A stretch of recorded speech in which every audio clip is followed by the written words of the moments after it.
Bonnie Glaser, Managing Director of the Indo-Pacific Program at the German Marshall Fund of the United States. Welcome to the China Global Podcast. On May 17th, Russian President Vladimir Putin concluded a 2-day visit to China for his 43rd meeting with Xi Jinping. Based on public readouts, Putin emphasized the economic benefits that the Sino-Russian partnership could bring to both countries. Economic integration between Russia and China has accelerated dramatically, with total trade between them reaching $240 billion in 2023. Beijing's decision to increase trade with Moscow after the February 22 invasion of Ukraine has kept Russia's economy afloat. Western sanctions have failed to cripple Russia's economy or its war effort. After the European Union halted imports of Russian oil, China stepped in and has since become Russia's top energy buyer.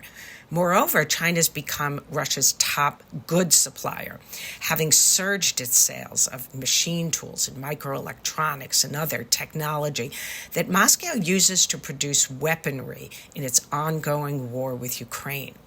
To discuss China's trade with Russia, I'm joined today by Yanmei.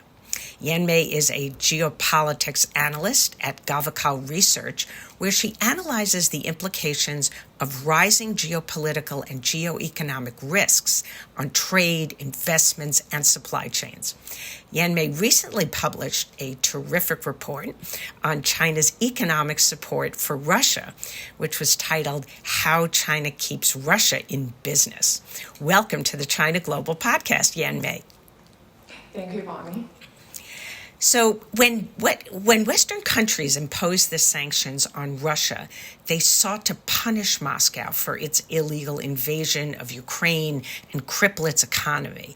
And that effort has failed in large part because of China's economic support. So why wasn't this outcome anticipated? And are there steps the countries could have taken to prevent this outcome? Right. So at first, I think let's give the sanctioning countries the benefit of the doubt first, right? So Russia was an economy that was deeply integrated with Western economies, particularly European economies, and was deeply integrated in terms of banking and other components of its financial system with the US dollar-dominated global financial system.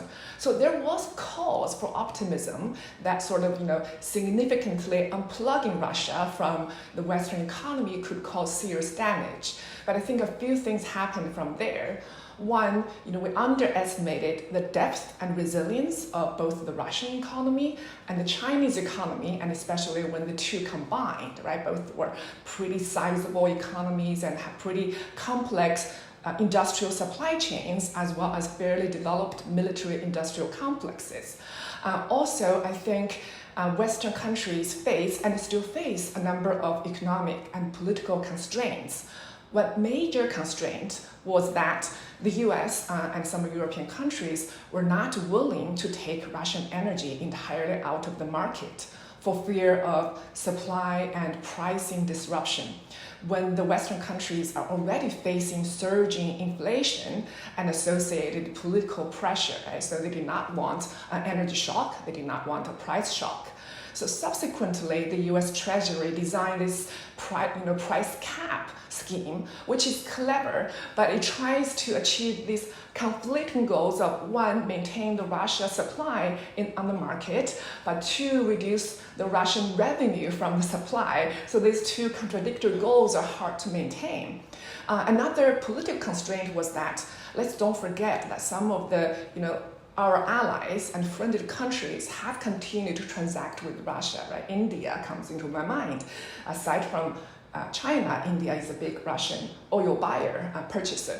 But we also, particularly US, count on India to be a significant counterweight to China in Asia. So we have not been willing to kind of sort of bring down the hammer on some of these countries. And finally, I want to make the point, it's all relative. So I do think the sanctions have done damage on Russian economy and its capability to maintain its industrial production. But it's Russia against Ukraine. Ukraine never had much of a steady and robust revenue from energy import like Russia did. And Ukraine never did have such a robust military-industrial complex like Russia already has. So Ukraine almost depends on the West entirely for finance as well as for weapon supply. And we all know that those supplies have been delayed and slowing down or even drying up recently. So you mentioned, Yanmei, that some of the sanctions have been successful. So maybe you can parse for us where they've been successful and where they've failed. Right. So I think, for example, China so far, at least the Chinese state, has been careful not to cross the brightest of the Western red lines of supplying lethal weapons to Russia, right? So there are more grayer zones, but it has stayed behind that red line. Also, I think Russia, based on reports, has its import revenue from energy has been reduced. And recently, Gazprom has commissioned an external report, a research report, showing that it has been struggling in terms of replacing the Western Europe as a market and replacing the lost revenue from Europe. So I think the revenue constraint has taken a bite. Also, I think some of the banking sanctions has also taken effect. Chinese state-owned banks and other bigger banks that have international exposures have been very careful about their Russian transactions, and they abide by sanctions. They do their diligence about these sanctions just as diligently as Western companies. So I think on those fronts, the sanctions has had an effect. And also overall, Russia is not necessarily an exemplary, modern, prosperous economy, right? So, and it has very much turned its economy into a wartime mobilization economy. So, if I'm correct, the invasion, of course, of Ukraine was February of 2022, but the surge in China's exports to Russia, according to the data, really shows that these exports began to surge almost a year later. So how can you explain that? Why didn't exports begin to increase after the invasion? Right, so as we said, before the war, the Russian economy was very Western-facing. It depended on Europe for export of energy, for revenue. It depended on Europe mostly for imported industrial goods. And to reorient that economy to be China-facing would take time. I think probably most of the slowing down would happen in the financial part, right? So previously, a lot of the Russian banks were very plugged into the SWIFT system. They used either US dollar or euro for transaction. Most Russian companies were pricing their goods in USD or euro, and when in the corporate strategy, they have to do the currency hedging based on the pairing of Russian ruble with the euro or the USD. So reorient that and to find alternative transaction system and banking system would take time.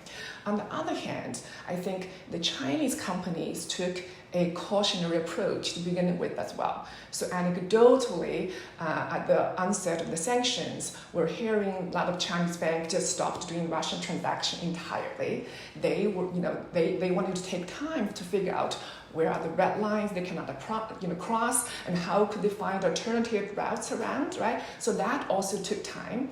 And I think on the industrial front, again, anecdotally, we hear that there was the Arctic LNG project that Chinese state-owned companies has been collaborating with Russian company, but the establishment of the project relied mainly on capital goods from European countries.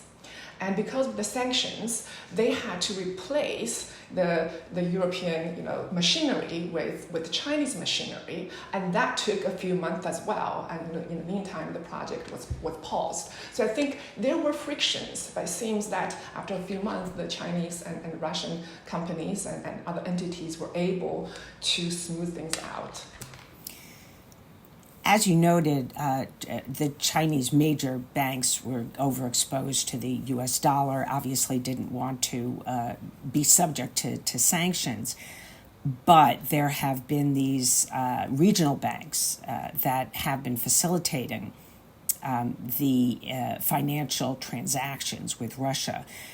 Maybe you can explain a bit how this isn't the first time that China has used this playbook, because this is the way they have managed the circumventing of sanctions, UN sanctions on North Korea and Iran. So did China sort of learn lessons from those episodes and they're now using it now? I think the most prominent example is the Bank of Kunlun, which is now regional specialized bank that focuses on transactions with Iran. And so Bank of Kunlun has a long history of facilitating the oil import from Iran with Chinese state-owned oil majors. And so it has been long on the US blacklist, it has been sanctioned. But the story is a little bit interesting because for a long time, I think the owner of Bank of Kunlun, which is CNPC, had ambition of developing Bank of Kunlun into an international bank to facilitate its own overseas expansion. But then, of course, that comes at the trade-off of Bank of Kunlun becoming more vulnerable to US sanctions. I think for a period during the Trump administration, Bank of Kunlun actually paused transactions with Iran, I think in the hope of one being taken off the blacklist. And also perhaps I think during the Trump administration, there were threat of not just sanctioning Bank of Kunlun, but also other entities that transact with it, potentially Chinese state-owned enterprises. And that frightened the Bank of Kunlun from pausing to facilitating transactions with Iran. However, now that caution seems to be out of the window, they're back in the Iran trade business. And so this model can be replicated for banking with Russia. But however, I want to caution that just having a bank itself isolated from international exposure is not enough, right? So the US, in theory, could keep drawing the circle wider and wider. So for example, if China finds another regional bank to do banking with Russian business, but whoever on the Chinese side continue banking with this regional sanctioned bank, then could be, in theory, blacklisted. So let's come back to the Bank of Kunlun example. I think what ultimately shielded the Iran oil transaction from US sanctions was that Chinese state-owned oil majors, which have a lot of overseas assets and operations, backed out of the Iran trade. So mostly now it's this Chinese independent so-called teacup refineries that are now buying Iranian oil, right? So they are not concerned about being sanctioned because they have very little, if any, international exposure. So what I'm saying is, I think China and Russia will be able to develop a similar network, but again, it takes time. It's not a bank, it will be a network. So we'll talk about energy in a minute because it's really important to dig into that in more detail. But apart from energy, what are the most crucial items that China has been supplying to Russia that Moscow wouldn't have been able to obtain elsewhere? Right. So I think when it boils down to the sanctions were hoping to achieve two main projects. One was to deny revenues to Russia. Two was to deny industrial goods to Russia. But China was able to replace, at least a chunk of both, right? So we talked about the energy import. The other side of the equation was China, backed by its very comprehensive and capable industrial supply chain, as well as expensive capacity, has been able to replace a lot of the industrial goods that Russia no longer has access to from Western countries.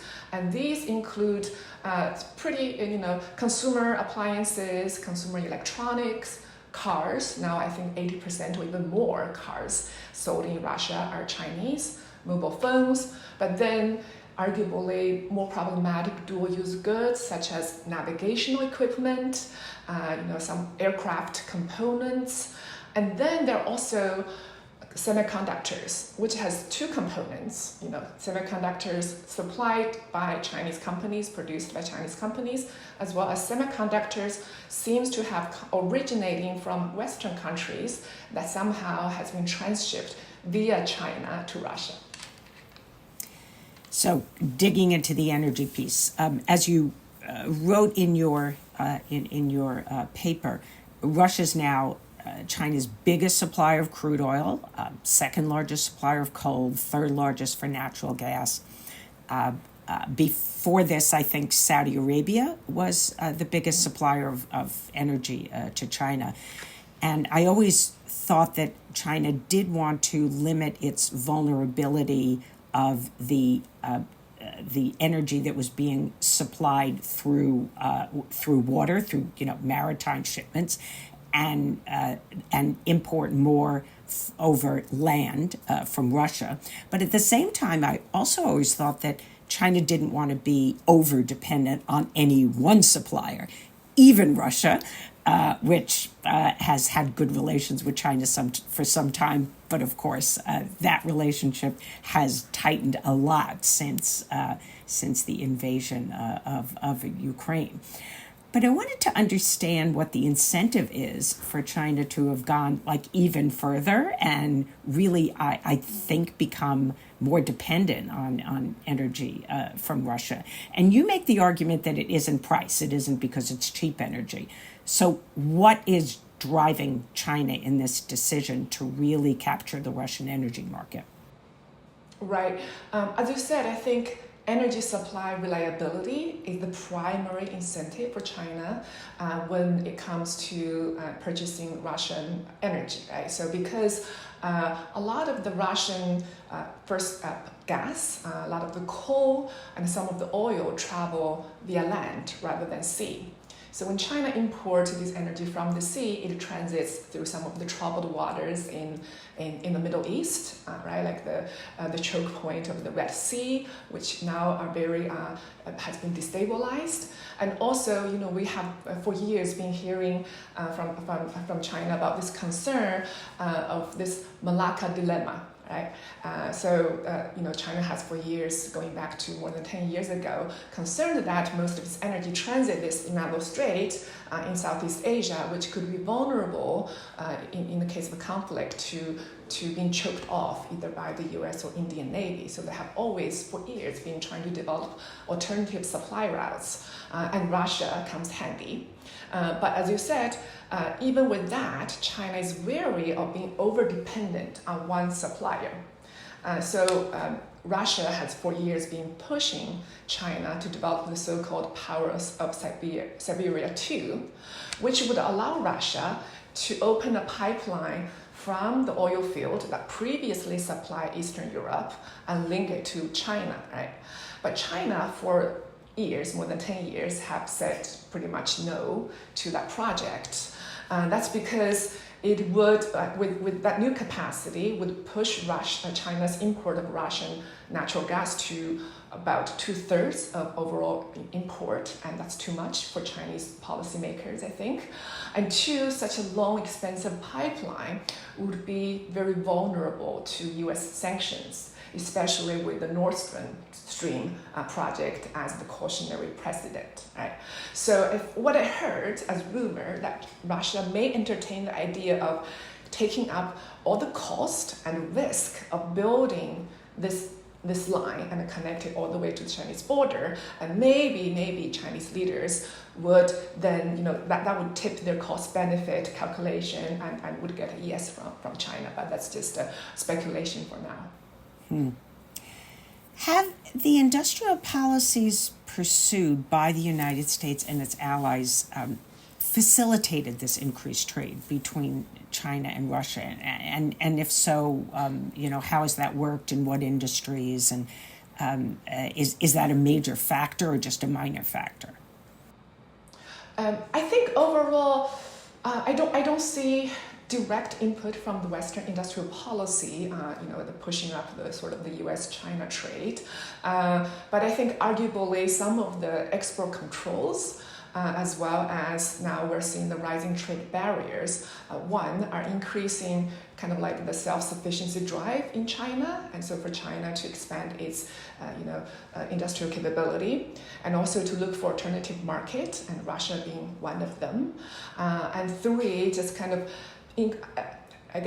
increased Chinese skill of invading some of the controls, some of the choke points from the West. Do you think that that the United States and the EU and other countries will impose more sanctions on China to try and really punish China or deter China from providing more of the goods that are going into Russia's defense industry, enabling Moscow to prosecute this war? You know, when we were recently at a conference together, our Stockholm China Forum, just a couple of weeks ago, and it seemed to me that the Europeans were just very leery of imposing more sanctions on China. How do you see that? I think to really, as you said, deter China or really kind of reduce and thin the China-Russia economic ties will come, there will be some pain for the sanctioning countries. And I think that's probably at the origin of the European reluctance, right? So I think China, that means more Chinese companies have to be added to the blacklist, and there has to be a lot more enforcement and tracking capability. Right now, I think pretty much the European Union relies a lot on the enforcement capability of the United States, which arguably has much longer and much capable of such surveillance, intelligence gathering, tracking, enforcement capabilities than European countries. But then for Europe, need to develop the secondary sanction capability. One, willingness first to the second, the capability, and three, the stomach to face Chinese retaliation. And also, I think we have to understand that it will be a never-ending cat and mouse game. For example, some of the companies that have been channeling the banned chips and even weapons components and even weapons to Russia are Chinese individuals, small trading companies that pop up in Hong Kong, Singapore, other Southeast Asian countries, South Asian countries, Central Asian countries, right? They also have a network of very long trading chains. And the US has sanctioned dozens of them. But because they're small and they're quite crafty, it doesn't take them much time and effort to build another shell to pop up somewhere else and to continue these transactions, right? So I think so for the U.S. to track these companies and try to I think for these companies deterrence doesn't work. They really need to be stopped and punished, and for the U.S. to do it alone is not enough. On the issue of Chinese retaliation, can you talk a little bit about how China is using tools now to retaliate against the West? This is a relatively new phenomenon, but where do you think it's going? And when you look at this, like from the European perspective, what kind of retaliation are they really worried about? And how far do you think China would go in taking retaliatory measures? Right, so let me broaden the picture out a little bit, right? When we talk about China's retaliations, oftentimes applied, it's kind of a hybrid warfare. China retaliates can be because it's, as you said, it's not happy that its own companies are sanctioned by the US. It's not happy because of some political reasons, like Lithuania, upgrade relations with Taiwan, or some other economic tit for tat. So China deploys a combination of, in this economic warfare, China deploys a combination of nominally WTO compliant tools, such as anti-subsidy, anti-dumping investigations, and tariffs, and tools entirely outside the WTO. Sometimes the target country's exports just suddenly do not clear the Chinese customs anymore. Right? In the case of Lithuania, the country just disappeared from the Chinese customs clearing system, and that the reason was not given. Also, there are sort of arm's length tactics like consumer boycotts. But then there's a new phenomenon, which is that China has now formally established its export control regime. Right? So that was established formally in the last couple of years. And those were mainly right now targeted as a few of these critical minerals. So as a result, for example, Sweden hasn't been able to import graphite from China for a couple of years. And then again, that's not explained why Sweden was denied graphite from China. A plausible explanation is that Sweden happens to have the most viable electric vehicle battery companies in Europe. And graphite is the key ingredient for the battery, right? So China probably wants to slow down a competitor. And then so just let me wrap this up. I think in terms of how China selects its targets, intuitively, of course, it wants to maximize pressure and cost on the opponent and minimize inconvenience to itself. And from that, we can deduce that consumer goods oftentimes are more vulnerable than industrial goods. And often agricultural products are high on the target list because farmers tend to be quite influential in their home countries. And finally, cars are almost always in the crosshair because China has the biggest car market in the world, and there are numerous foreign and domestic brands competing for market shares. One of your conclusions, Yanmei, in your paper is that China's economic support for Russia is probably plateaued. So why is this? And will China's economic support for Russia really likely change in sort of the character of the kind of support it's giving? What are the variables that you think will affect it going forward? So the bottom line is China is not running a charity in terms of its economic relations with China, right? It wants to show, it still wants to make money, or the Chinese companies that are participating in trade with China want to make money.